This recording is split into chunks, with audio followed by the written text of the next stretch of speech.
Good morning and welcome to the Destiny Pharma PLC final results investor presentation. Throughout this recorded presentation, investors will be in listen-only mode.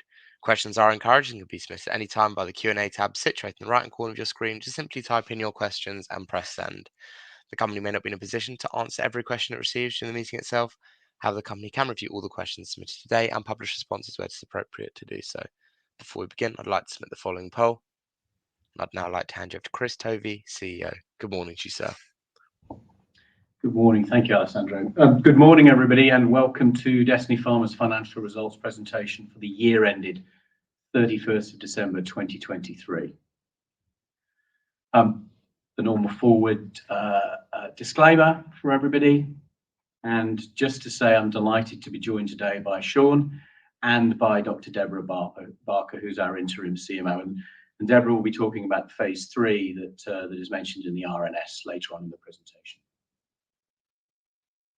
I'm sure most of you are familiar with Destiny Pharma. After being here for 8 months now, I still find it remarkable and genuinely exciting to be sitting in a company of this size with 2 late-stage products, which both target high areas sort of unmet need. We're going to talk a lot during this presentation about XF73 nasal. There will be some discussion around M3, and we'll talk a little bit about the early stage pipeline. When I joined Destiny, I was very conscious of the responsibility that I was involving myself in with respect to the battle against AMR. And on the day after the British Prime Minister announced a war footing for the defence industry, I think we all know that the battle against AMR is one that's ever present and has been around for a number of years and will continue for a long time hence. So you can imagine my surprise when I was walking down the Euston Road last week to see this poster in the window of the Wellcome Collection building.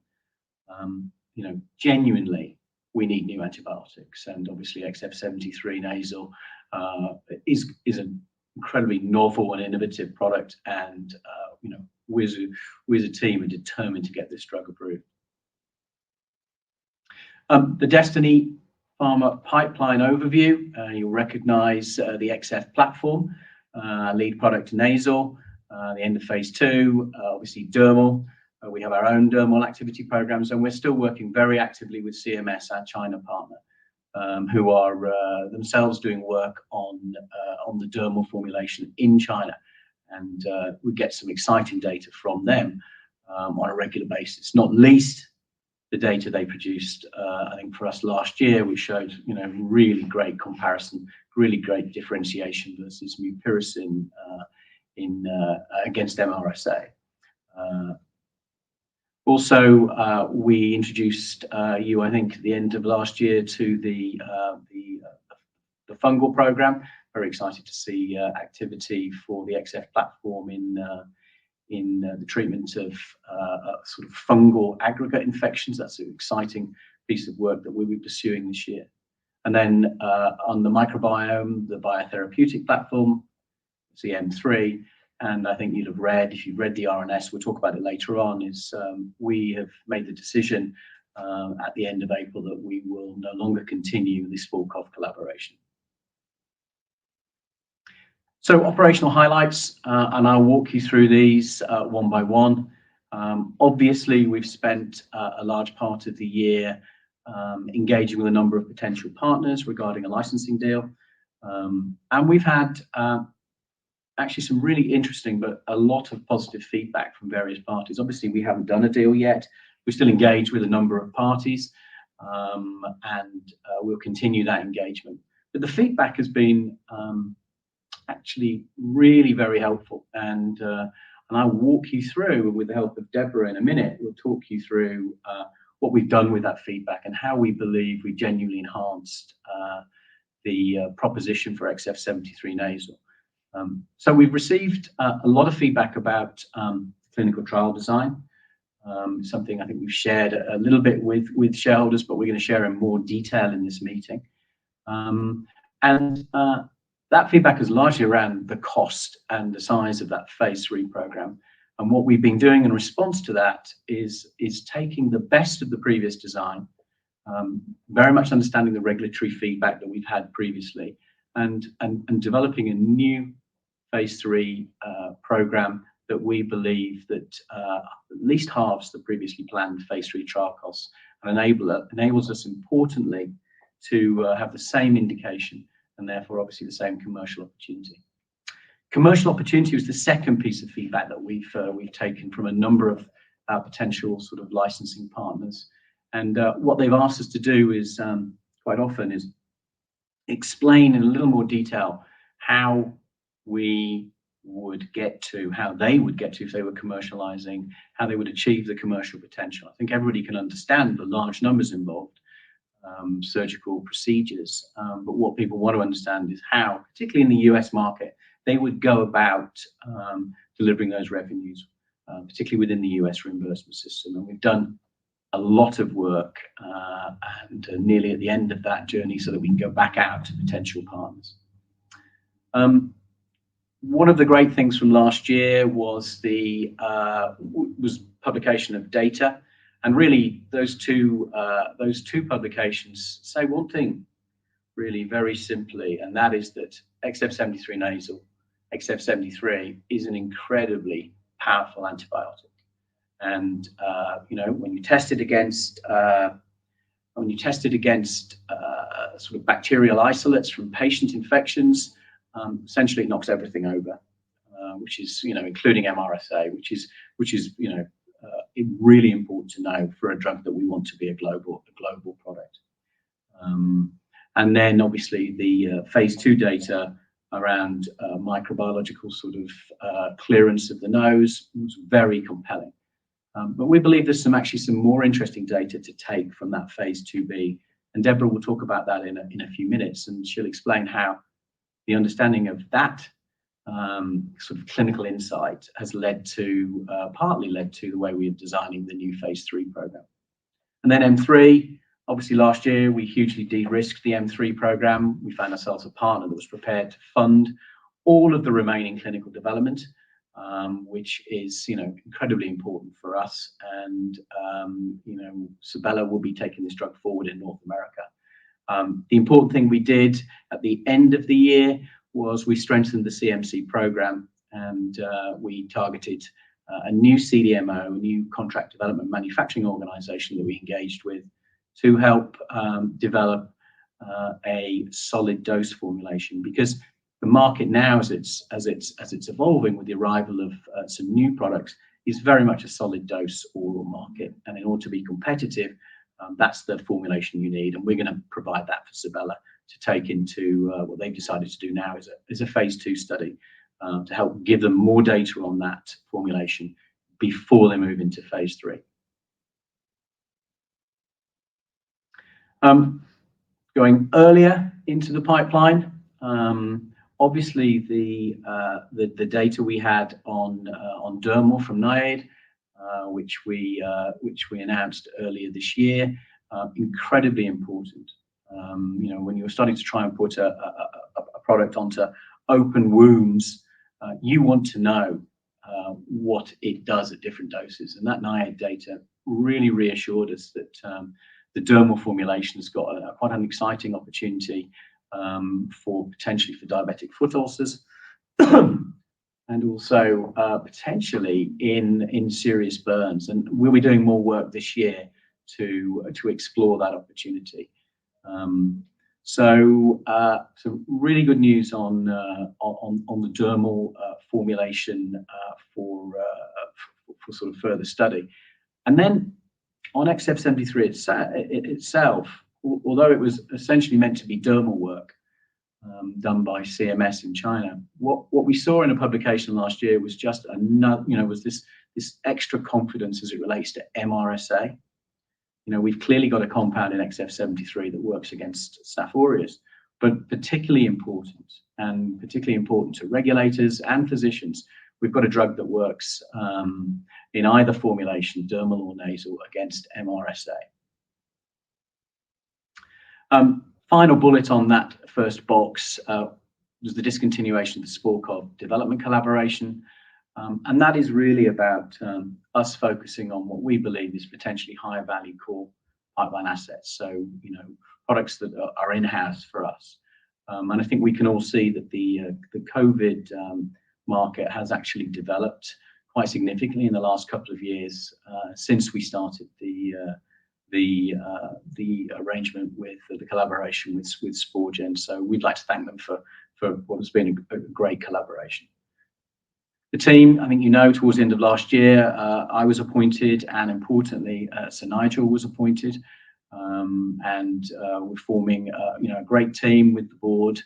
And as I said at the opening of this presentation, Dr. Deborah Barker, as well as doing her non-executive role for Destiny, also, and thank you, Deborah, assumed the role of CMO on an interim basis. And I think it's been brilliant having her experience on the team since she took up that position. So let's talk a bit about XF73, and I'll give you a bit more color on some of the aspects that are relevant to the licensing discussion, and I think relevant for sort of the future and how we move forward. I think many of you joined the Capital Markets Day we did at the back end of last year, where Bill did a brilliant job in explaining why we were all so excited about XF73. And the one slide I think that everybody loved was the 4 boxes with graphs and things. And essentially, that slide said, XF73 kills bacteria very fast, no resistance developed to date, kills bacteria in biofilms, which is where bacteria sort of cluster together in a sort of a defensive mode, which often makes it very difficult for standard antibiotics to penetrate and to actually kill the bacteria. And it has an amazing range of activity against Staph aureus. Pretty much everything that it's tested against, it kills, including, and this is really important, MRSA. So, this is a very, very special antibiotic, and that's why we're also determined to get this drug through phase 3 to approval. It's targeted at a very serious issue. Hospital-acquired infections, post-surgical infections are a big issue for the healthcare system, big issue for patients, and it's a very significant problem that needs to be managed. I just wanted to give you some numbers. This is this chart relates to the US, but Europe is almost exactly the same numbers. So the title talks to USA and EU, but it's essentially, this is just the USA number. And what effectively you can see is the cascade from the total number of surgical procedures to those patients that may well be addressable, so those patients that are potential targets for a medicine like XF73, right the way down then to how many patients we might imagine would be using XF73 every year in the surgical setting, making certain assumptions about how successful we might be commercially. So, this is not an orphan drug. This is a significant drug that is going to be used in millions of patients and make a big difference when it's approved. Why is this? Why is this so? And this is really been part of the story and the narrative that we've been using when we talk to partners. And it's and as we go through this, it's been interesting to watch how the light bulb has come on with potential licensing partners. And it genuinely takes time to convince people and to introduce them to new concepts and new ideas. And that's what essentially we've been doing over the last few months. But if you take it and boil it down to its simplest messages, you start with post-surgical infection prevention is already standard clinical practice. So this is not necessarily a market development job. It's, the gate is open. Mupirocin is already being used. That standard of care, mupirocin, is being used off-label. And although I feel a bit as though I'm calling something that's 40 years old, isn't necessarily something I'm comfortable with. Essentially, a 40-year-old antibiotic is an old antibiotic. And what that means, it's been used multiple times and being put in situations where resistance is beginning. And in the case of mupirocin, a reasonable level of resistance is being seen. And that varies across the world depending on how much it's being used and how virulent the Staph aureus or MRSA is. But it's an issue. and physicians and anti-infective specialists are absolutely recognizing that. So it's time for something new. XF73 nasal would genuinely be the only specifically labeled, and that's the discussion that we've had today really with the FDA principally, would be the only specifically labeled product for prophylactic nasal decolonization. And that's really, really important as we talk to potential partnering organizations, because unless they've got the label, they can't actually sell the medicine into the target area.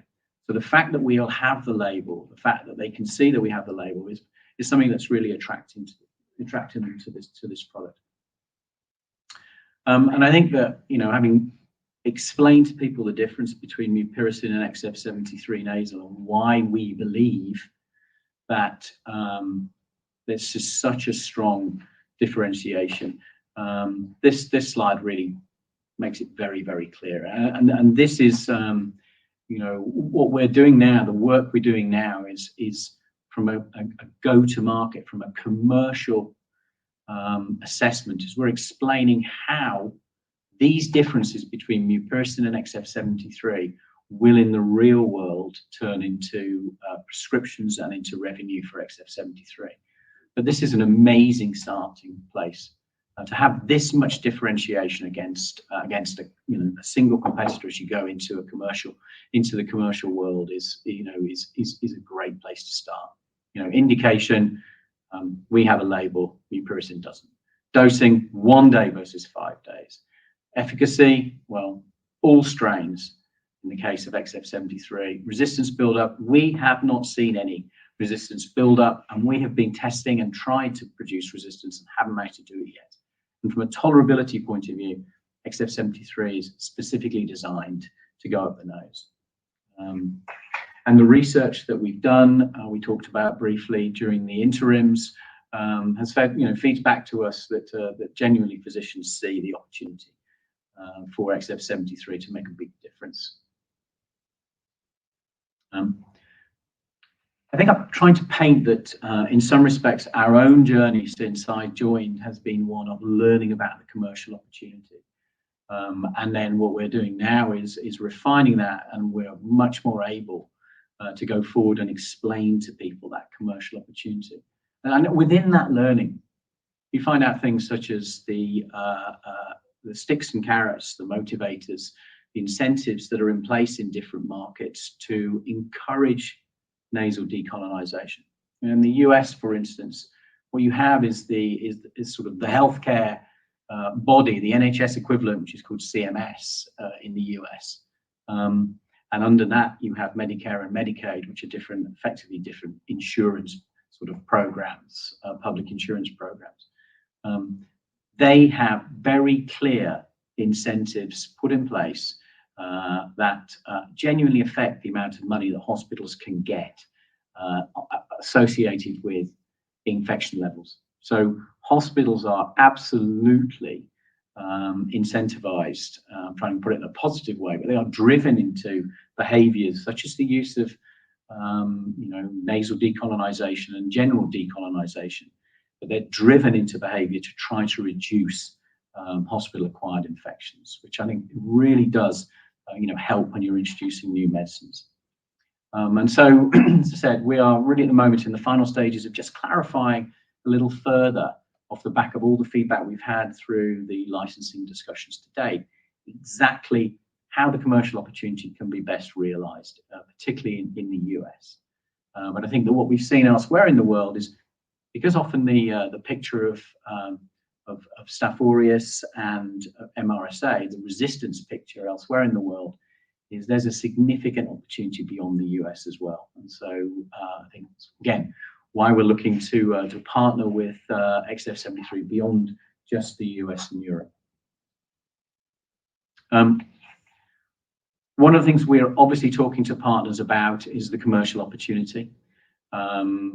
Obviously, right until you get your phase 3 results, you never quite know what the pricing possibilities are. But we put some reasonable, relatively conservative price points in, and some relatively conservative market share predictions in. And that's actually quite useful, because in those conversations with potential licensing partners, They do their own calculations, and that's what we've seen. But typically, these numbers resonate. And I talked previously about $1 billion in the US alone. It's actually quite easy when you have a starting point of more than 2.5 million potential patients to get to some very, very significant numbers for XF73 nasal. So, again, this is a particularly important area for discussion, and one that we're building around, and has been an important part of all the discussions we've had to date. So you've heard my voice for quite a long time. One of the major pieces of feedback I've said we had from, and we have now from all the discussions we're involved in, has been around the phase 3 design. Number of questions about that phase 3 design. They're always asking, partners are always asking, potential partners are always asking about the risk associated with the plan. And one of the questions has always been about the size of the phase 3, and that question about that, and potentially, associated with that has been obviously the cost of the phase 3. And so, a few months ago, Deborah and I sat down and said, what is possible? And that's one of the things we want to talk to you about in this meeting, just to give you an update, because this is essentially now what we're going back to partners with. So, Deborah, over to you. Thank you, Chris. Next slide, please. So I'm going to just walk through the development plan at a high level and show you why we're convinced that XF73 can really deliver for both patients and shareholders. And as Chris said, this is response to feedback we've had, which was basically, we really like your drug, but can you bring it to market more quickly, more cheaply, and with fewer patients? So putting our thinking cap on, we have refined the plan. It really is an evolution rather than revolution, which I think is good, because it was built on a very stable base. To have a plan which keeps the same launch indication, because prevention of post-op staph infection is the QIDP FDA endorsed indication, and the indication on which all the commercial forecasts are based and the commercial discussions we've been having with partners. So we didn't want to compromise the target launch indication, and we haven't. So we're still going for the patients with high unmet medical need, but we are in addition emphasizing MRSA, because we had very clear feedback that, yeah, staph is a big deal, we know that, but actually, to get a premium price, you need to make sure you have MRSA in the label. So this program will now deliver a label in addition to the broad indication that calls out MRSA. It's a global plan, starts with the launch indication, but enables broader use in chronic indications and outbreaks. So we move from the acute surgical to the chronic once we're registered. And global just doesn't mean US and Europe, as it's used many times, but global actually means global, including Japan, which is a very significant pharmaceutical market, and the Asian markets where there's a very, very high instance of MRSA and a high willingness, in Japan at least, to pay for innovative treatments that will address this. And we've had significant interest from Japanese partners that we're now addressing with the plan. We believe that the plan is both robust and a relatively low risk as phase 3 programs go. We have QIDP status with the FDA, which not only enables priority review, which means that the FDA makes their decisions in 6 months rather than a year. So once the studies are done, you get quicker to market. Gives us 5 years data exclusivity, so 5 years prolongation on peak sales. But most importantly, has also allowed us close engagement with the FDA. And it's with close discussions with the FDA that we've been able to come up with a new endpoint for our phase 3 studies, which has really enabled us to shrink the patient numbers and therefore shrink the costs. So we now have this compact study design, which is enabled by targeting indications with a high unmet medical need, enriching the patient population with MRSA. We want that in the label anyway. And if you have MRSA, you have a much higher risk of infection. So including lots of patients with MRSA means we need fewer patients overall. And built on the success we had in the phase 2 study, and I'll talk a little bit more around this, but we actually had excellent data in phase 2, which we can really leverage to directly increase the predictability of success in phase 3 by going in the same indication and building on the success of the clinical endpoint that we had in phase 2. Next slide, please. The clinical target product profile, those that have been following Destiny will have seen a slide similar to this before, but I'd just like to call out 1 or 2 points on this slide, which will be available on the website afterwards if people want to look at this in more detail. As I said before, the indication stays the same. So this is a broad label for the potential of post-surgical staphylococcal infections.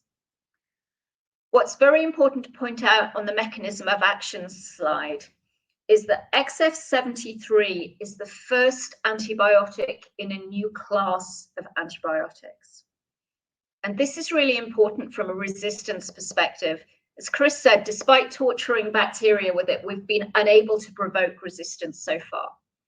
So this is not a 6th generation cephalosporin or a 4th generation tetracycline that will be held in reserve by doctors because they're scared to use it because the bacteria have seen it before and resistance is just around the corner.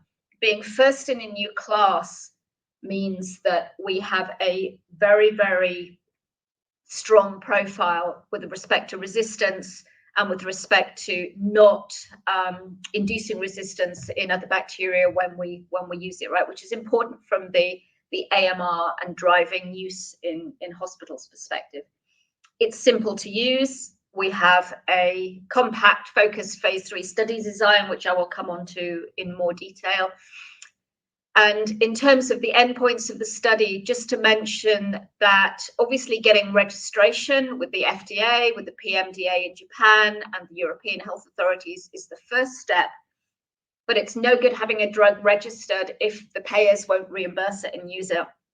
So we have a number of secondary outcome measures that we will introduce into the studies around things like length of hospital stay, readmission rates, which will demonstrate that the prophylactic use of XF73 nasal will actually reduce hospital costs overall and provide the economic endpoints that we need to justify our price.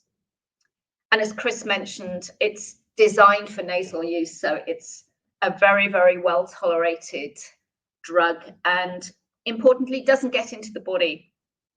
So there are no systemic side effects to be expected with this drug, which is a huge advantage when you're thinking of the probability of success for a phase 3 development program.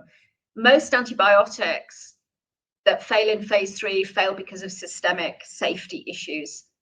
That's not an issue for us because we don't have any systemic bioavailability. The drug doesn't get into the body, so it can't cause problems in the liver or the kidneys, which is a huge reassuring factor for us in terms of predicting success of our phase 3 studies. Next slide, please. This is the draft development plan. This just shows where we are now. I've already been to the Japanese health authorities already this year. We'll go back later this year because we truly want a global development plan. We don't want to do, well, we'll start with the FDA and we'll do some studies in the US, then we'll bolt on Europe and, oh yeah, well, there's a lot of money in Japan, but that will come in 5 years' time. We can be smart. We can develop a plan that will deliver a global registration package with just 2 compact studies if we involve the regulators up front, which is exactly what we're doing now. So we have 2 studies. I'll go into the study design on a next slide, but in breast surgery and cardiothoracic surgery. This is a change from the last version of the plan you'll have seen. We're going back to our roots in cardiothoracic surgery. We had fantastic data in the phase 2 study. not just microbiological data with a p-value with several noughts on it, which really knocked the bugs out of the park, but also very strong clinical data. So to build on our phase 2 success, we'll move forward with 2 studies in breast and cardiothoracic, and that's been agreed by the FDA as the basis for a broad label. We now only have 500 patients per trial, which is less than half we had before, which means that the costs will be less than half of what we had before, which will bring us registration. Then post-registration, we'll move from the acute usage into the chronic usage in ICUs, in burn units, in dialysis units, and really extend the use of the drug. Next slide, please. We're confident that this plan is significantly de-risked. I think even more de-risked than the last plan, because we're building on the success of the phase 2 study. We're using the breast and the cardiothoracic indications, which have very high rates of surgical site infections. Still, there's a huge unmet medical need. It's unfortunate for the patients, but it does mean we can design smaller studies. And we are going to be enriching those studies with patients colonized, not just with Staph aureus, but actually with MRSA. One of the earliest slides Chris showed that when you are colonized with Staph aureus, when you have it up your nose and you go into hospital for an operation, you have between a 2 to 9 times higher risk of getting an infection than you would do if you weren't colonized. The MRSA patients are at the high end of this. It's a horrible bug.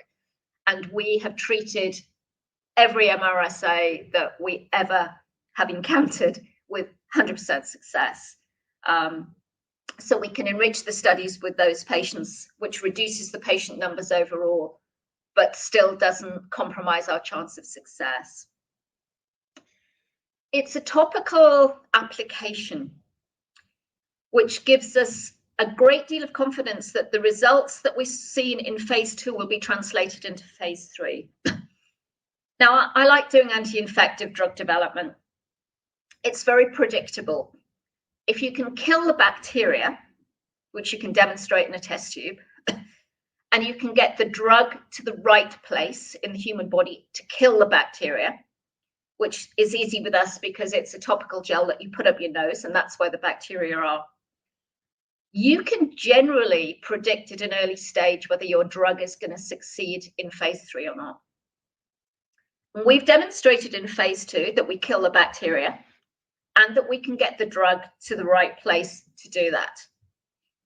The thing that usually derails antibiotics in phase 3 development is that side effects that haven't been anticipated turn up in phase 3.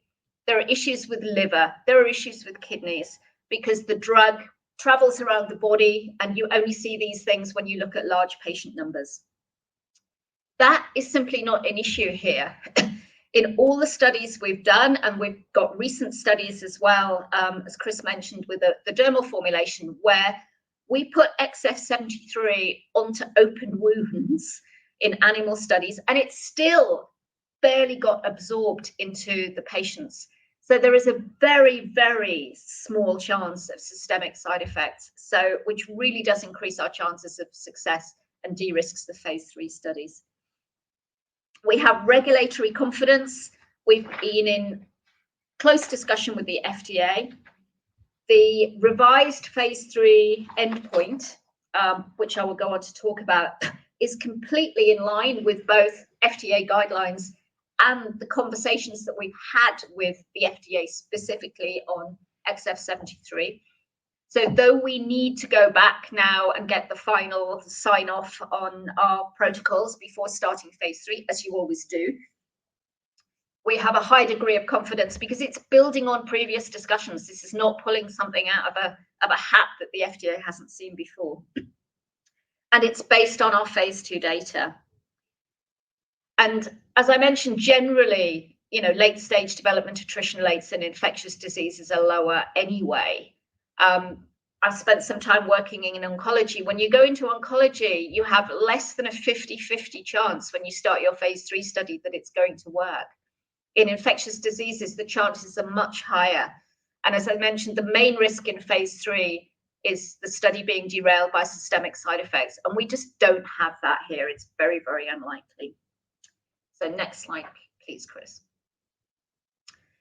So this is the study design for our phase 3 program. We have agreed with the FDA that if we do 2 placebo-controlled studies in 2 different surgical infections, that could form the basis for a broad label for the prevention of infections. Obviously, they never guarantee anything. The studies have to work, right? So, everything's always data dependent with the FDA. But in principle, if the studies perform as we think they should do, we should get a broad label from this program. So we will have high-risk patients with breast or cardiothoracic surgery where the real unmet medical need is going into this study. We will enhance with the carriage for Staph aureus and MRSA. There's a simple test. You swab the patient's nose when they come into hospital. You basically stick the swab in a bit of liquid and into a machine, and in 2 hours, it will tell you whether the patient has MRSA or not. So that's easily done. Then we will treat the patients for 24 hours around the period of their surgery. And this very short treatment time is important because that means we can treat both emergency or elective surgery patients. Mupirocin, as Chris said, is a 5-day treatment. So you need to know you're going to have your emergency 5 days in advance because it doesn't work until you've had the 5 days worth of treatment. We work within 24 hours. We've demonstrated that into the phase 2 study. So those emergency patients needing, emergency heart surgery, bypass grafts, for example, who've had a heart attack, need emergency surgery, can also be treated, can benefit from the drug when it's approved commercially, but also can be enrolled quickly into our study. They'll have the surgery and then they will be followed up for an appropriate period afterwards. The first 3 months is when you see most of the infections. And the endpoint of these studies will be, as the FDA classify it, clinical success or failure, right? So that's very simple.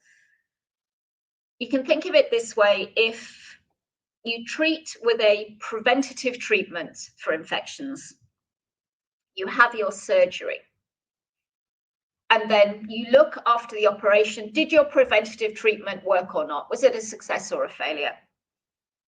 How would you demonstrate that in hospital? Well, obviously, if the patient has a wound pouring pus out of it, it's a treatment failure, right? And that's kind of where we were looking with the previous study design, which needed many more patients. And the reason it needed many more patients is actually because in reality, and I used to be an NHS treating infectious disease physician, right? In reality, if the patient gets to the situation where they've got pus pouring out of their wound, it's really not a good thing, and you don't want the patients to get to that stage. So what used to happen when I was working in a hospital was 2 days after the surgery, a surgeon would phone me and go, oh, well, Mrs. Jones, we operated on her 2 days ago. She's got a little bit of a fever and the wound's a bit red, but it's not pus coming out of it yet. Do you think we should treat it? And we would say, yeah, absolutely. You don't want it to get to that final stage. You're seeing the signs and symptoms of an early infection. There's a fever. Mrs. Jones isn't feeling well. The wound is looking a bit red. Let's treat with antibiotics. So this is the so-called use of rescue antibiotics to rescue the patient so they don't get a full-blown infection. And this is acknowledged by the FDA as a part of the endpoint for infectious diseases clinical trials. So you don't need to go all the way to a full-blown infection. The need for rescue antibiotics counts as clinical failure of your treatment and is therefore FDA approved endpoint. And moving to this FDA endpoint means you can identify it earlier, you can identify it in fewer patients, and your study cost therefore is significantly increased. Next slide, please.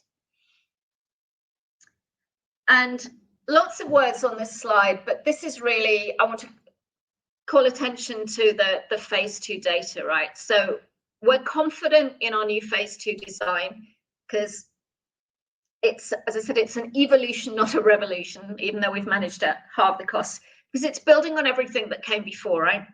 And significantly, it's building on the clinical data analysis rather than the microbiological data analysis from the phase 2 study that we did around Christmas time.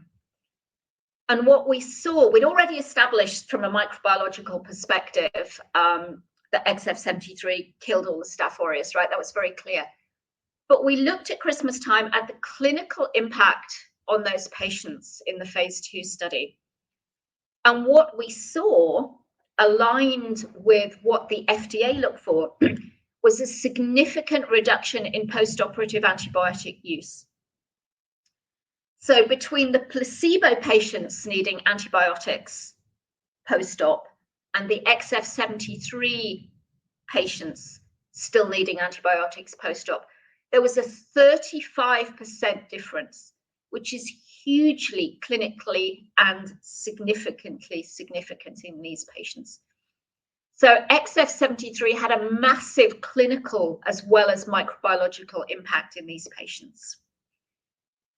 We can build that difference in post-op antibiotic treatment into the endpoint for the phase 3 clinical trial. We will use indications that even without looking at rescue antibiotics, have a significant incidence of surgical site infections, defined as pus pouring out of the wound.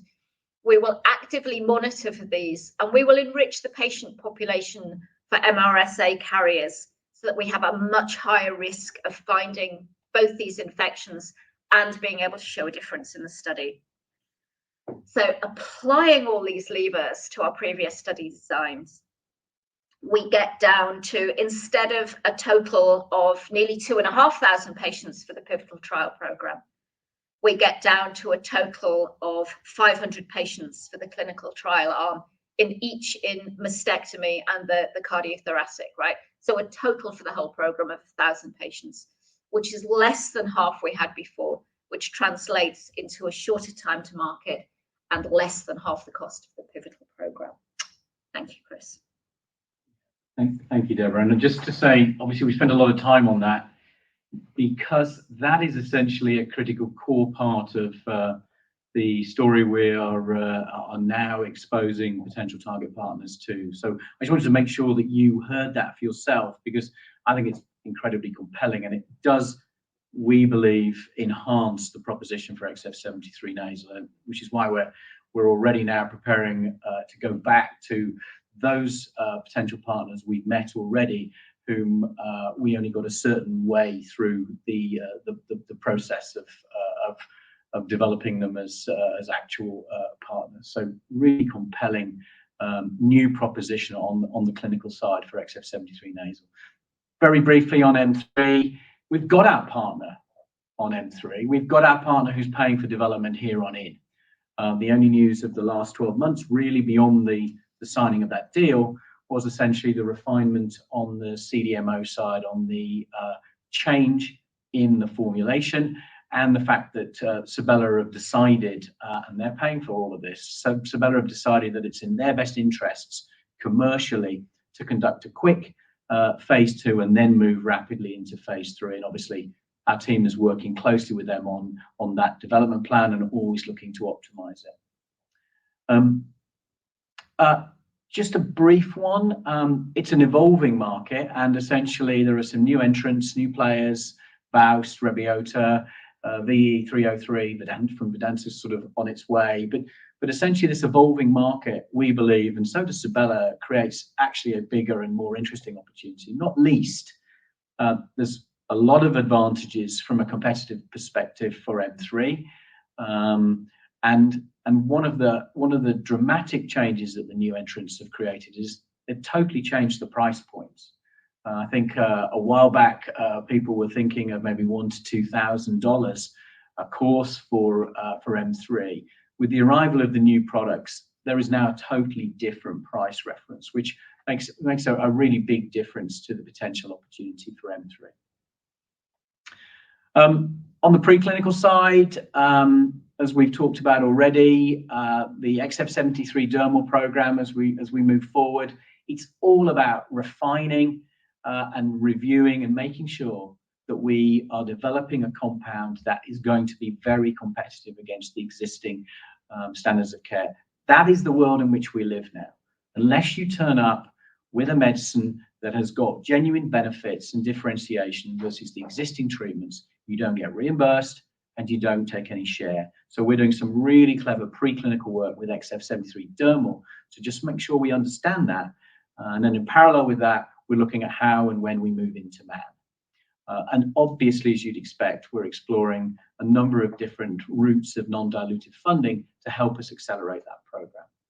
On the fungal side, we had super sort of data last year, which sort of pointed us towards the candidiasis therapeutic market. But what we're doing now is looking at and screening a range of fungal pathogens to see if there's a better entry point for the XF platform into the fungal disease space. Again, really interesting science. And then Sporkov, the program is discontinued. I think there is so much more potential in the other elements of our pipeline that we really want to focus on the in-house principally assets at this time. So if I hand over briefly to Sean. Yep, thanks, Chris. Thank you. So just touching upon the financial results for the year, looking at the P&L, we posted a loss before tax of 6.4 million, which was 1.3 million lower than the prior year. We benefited during the year from the $1 million upfront license fee paid by Sabella, 0.8 million sterling, that is. And in terms of cost, total operating costs during the year came at 7.1 million, and that comprised R&D spend of 3.3 million and other operating costs of 3.8 million. In terms of R&D spend, it came in lower than prior year. This is largely due to reduced spend as well as some cost savings in relation to the M3 program, as we've transitioned to a new CDMO, which has been touched upon earlier in the presentation. And also there was low spend on some of the earlier programs in 2023 compared to prior year. We encountered some additional costs on the admin side during the year. A number of these were one-off costs, I think, which I highlighted at the interim results as well, relating to board and management changes and also the M3 partnering deal we concluded in Q1 with Sabella. We also have been very active, as Chris has touched upon, in relation to business development and sort of honing the commercial opportunity for XF73, and we've worked with a number of consultants on the market research on that side, which has increased those costs as well. Next slide, please, Chris. Just touching upon the financial position and cash flow. Year-end cash position was 6.4 million, following a net inflow of 1.5 million during the period. This benefited obviously from the fundraise we did in Q1 alongside the Sabella deal, raising 6.7 million. And we also received R&D tax credit in the year 1.2 million. I think if you ignore the fundraise element, then the net cash burn, if you like, was 5.2 million in the year, which was around about 0.6 million less than 2022. And as stated there, we maintain the cash runway previously announced to Q1 2025. Thank you, Sean. So just looking ahead, we're coming through to the Q&A in a second. In terms of looking ahead, essentially, the majority of our focus is on XF73 nasal, as you might expect. We know that this product is targeting a very important sort of therapeutic area. You know, it's clinically important, it's commercially important, and then in the battle against, in the AMR battle, one of the opportunities of XF73 is the reduction of the use of post-operative antibiotics, which you heard Deborah talk to a few minutes ago. We also know that the emerging clinical profile that we've got is a perfect fit for this target indication. We've got that back in research from specialists, from payers as well. And we're sitting here now with, I think, the most robust and the most exciting phase 3 program probably we've had as a company. We believe it's heavily de-risked and potentially now much less costly. And I'm genuinely excited to be taking that back to potential licensing partners with Deborah, because I think it was one of the big sticking points with a number of them. We're still obviously, we're engaged and progressing with some other partners, and we can talk live with them about this. But it was important, and we've I think dealt with it, and actually I think, as Deborah said, the phase 3 program is actually better now than it was before. We know from all the research we've done, we know from looking at the way that hospital infections are managed across the world, that stakeholders are genuinely motivated. Hospital administrators, infectious disease control people, they have to solve this problem, and they need to maintain effective programs in place to manage hospital-acquired infections. And as part of that, we've been learning, and it has been a journey. We have been learning about what is going to be the right way to take XF73 to the market commercially, and we are now in a position to be able to explain that very clearly and attractively to potential partners. We've also announced, and it was very clear in the RNS, that we're not prepared to just rely on one approach to get XF73 nasal into phase 3.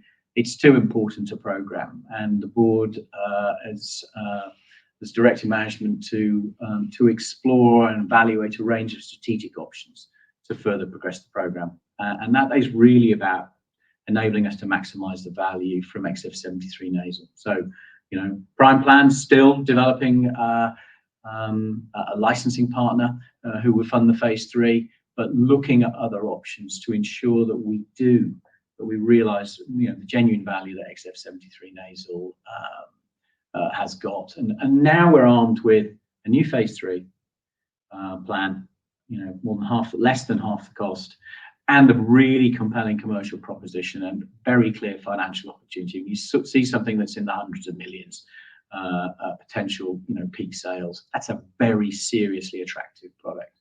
We're in a really strong place to engage further with our existing sort of partner discussions, but also to go back to a number of those people that we know very well now and that we have talked to about the Destiny story and about the XF73 nasal story.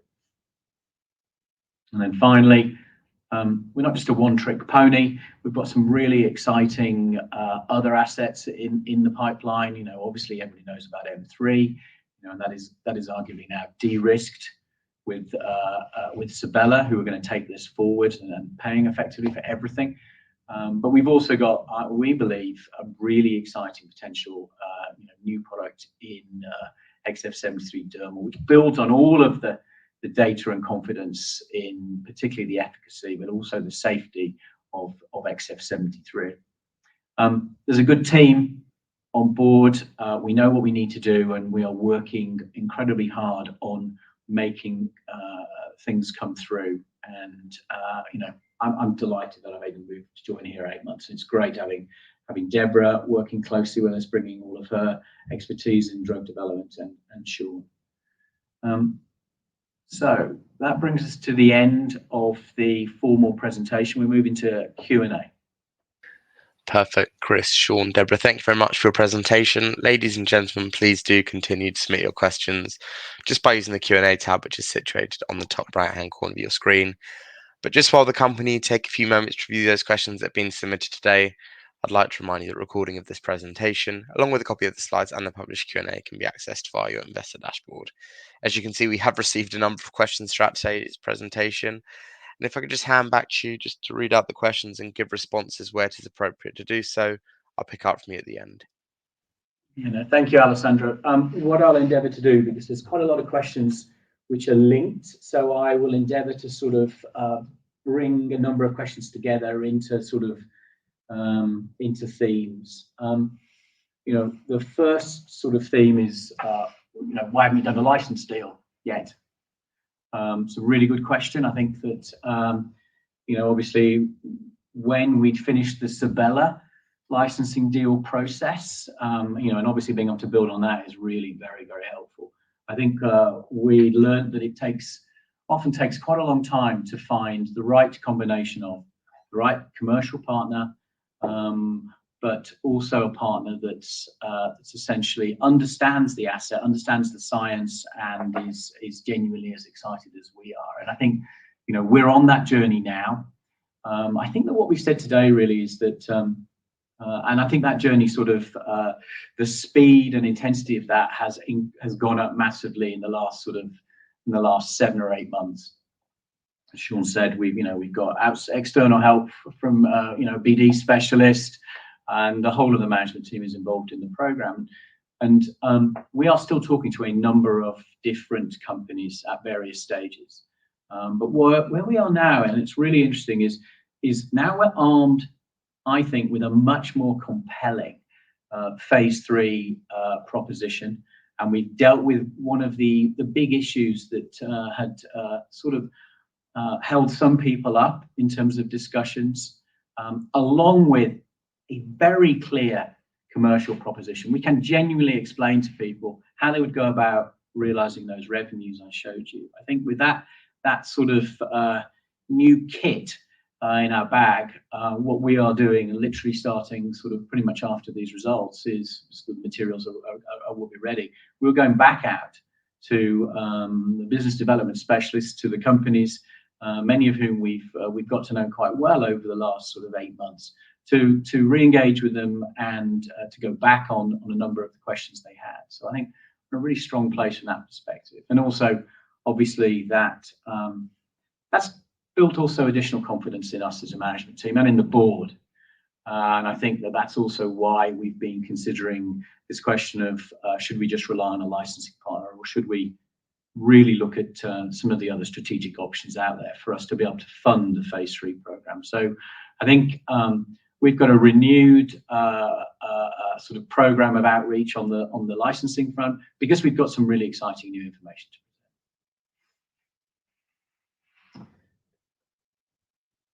Yeah, there's a question about the change in formulation on N3, and that's associated with a couple of other additional questions, which I'll try to answer. We did some research on physicians and on patients who were going to take these medications to stop CDI infections. And when you asked them what formulation they wanted, the majority of them wanted a solid dose formulation. And the phase 2 study was conducted with a liquid dose formulation for N3. And so formulation can mean the difference between success and failure in the commercial market. So we have changed the direction of travel. We will now be developing a solid dose formulation, which we think is the right formulation. But it is different to the phase 2 previously done. Although, as you can imagine, the data is very, very equivalent, and why originally the FDA were really supportive of us still progressing with a liquid. But what it means is that sort of triggers Sabella to consider creating some data around that in a small phase 2 that they'll run, which they believe will help them speed more rapidly into a phase 3.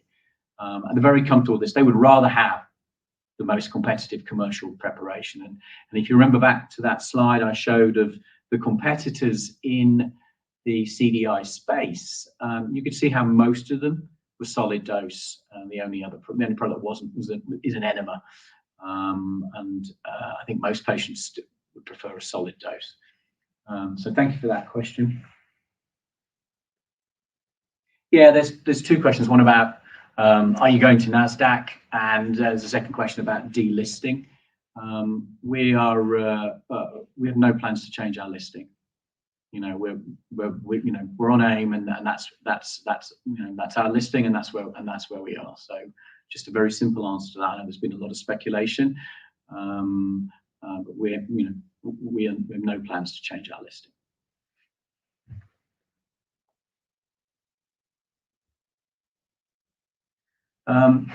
There's some questions about Deborah's presentation, and Deborah, I'll try and paraphrase these. There's a couple of questions about timings and how you see the next steps for us with respect to possibly regulatory timings, and how you see that we might progress from a timing perspective. So if you could if you want the slide back up, I can try and find it. Otherwise, okay.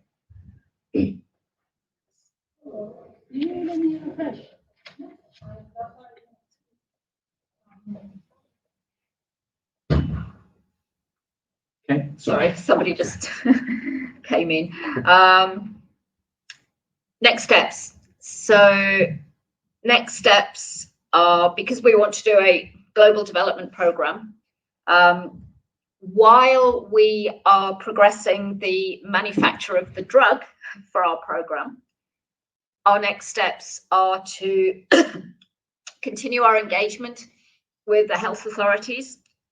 So we will take the revised study design back to both the FDA and the Japanese health authorities by the end of the summer to get their buy-in to the revised study design.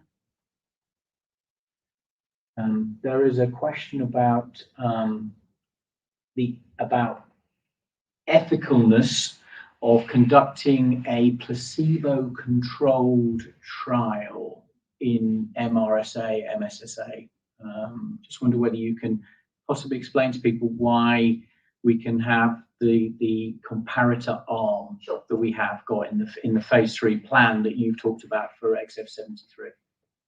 So these patients, so first the FDA have mandated a placebo-controlled trial, and we agree with that because it's life-limiting not to do what the FDA wants, right? And the reason the FDA are supportive of it and feel it does not compromise but have any trade-offs from an ethical point of view is that it's not that the patients will not be given no potential antibiotic cover, right? So all patients in the study, as all patients in the phase 2 study, will get standard of care, one shot of intravenous antibiotic at the time of surgery. So we're not leaving these patients kind of naked and uncovered from any antibiotic coverage perspective. The standard recommended by the FDA is if it's normal staph, you get a shot of cephalosporin. If it's MRSA, you get a shot of vancomycin. Now, the important thing to note really is that this was also the case in the phase 2 study. And these antibiotics that you get at the time of surgery don't compromise demonstrating the efficacy of XF73, because actually they're not working at the critical time, which is during the surgical procedure. So if you give the shot of antibiotic, as the patient is in the operating theatre, it takes a while to get around the body and to the nose and to build up to levels that affect the Staph aureus there. You need to have those bugs killed before you go into the operating theatre. Otherwise, during the operation, you're breathing them out all over the wound, right? Post perioperative, they call it, antibiotics given during the surgery are standard of care, but they don't, and patients will get the benefit of that, but they don't meet the current unmet medical need. And that is shown in the phase 2 study, because the patients in the phase 2 study all had a shot of antibiotics, both the placebo patients and the XF73 patients. They all had that shot of antibiotics during the surgery, but you still see this massive difference afterwards in the need of post-op antibiotics. Thanks, Deborah. There's we're going to have to. I will wrap up in a second. I'm conscious of going past the hour. There are a number of sort of cash raise runway questions. Just to remind everybody, we have a cash runway until Q1 25, which by modern current biotech standards is actually quite a long cash runway. you know, not now going to make any comments about whether we will or whether we won't raise cash. I think, you know, as a company, we're absolutely focused on closing out a deal on XF73 nasal, and just in terms of sort of maybe if I morph into closing remarks, we've been talking to tens of companies over the last months. We've had some very rich conversations with many organizations. Some of them have stepped aside because they've decided that it's not their area of specialty. It's not an area they want to be interested in. A number of companies have maintained interest, but have expressed, you know, questions around, as I've said, about the phase 3 cost and the approach, and about just not really understanding the commercial go-to-market model. We are still engaged with some companies that we're working through. We're making good progress with, but we've now got this amazing opportunity to go back to a significant number of companies and reignite that conversation. And then secondly, as I've said, you know, and it does relate to the cash runway. We are conscious of a sense of urgency as a management team and as the board. And that's why, you know, we've announced that we are going to be reviewing the strategic options for us to be able to fund XF73 nasal. You know, the value creation for this company only comes out of XF73 nasal when we get it into phase 3. So that's why, you know, we redesigned the phase 3 program to make it more accessible, and actually why we believe, you know, and Deborah said it, that we've actually probably made it, we've de-risked it even more than it was previously. And so, you know, focus for the team remains to sort of progress the licensing deal, but also now to also explore in parallel the strategic options to be able to fund XF73 nasal. So I think, you know, 23 was an amazing year. We created obviously the big news of the year was the Sebela deal, which is essentially totally de-risked the development of M3. You know, there's a need to complete the CMC, and then the phase 2 will start and rapidly move into phase 3. But all of that is effectively the clinical development is funded by Sebela, and that opens up North America, obviously, but also that data, as we've said, will be used elsewhere. So we will continue to look at partnering outside of the Sebela territories, which is, you know, exciting opportunity for us.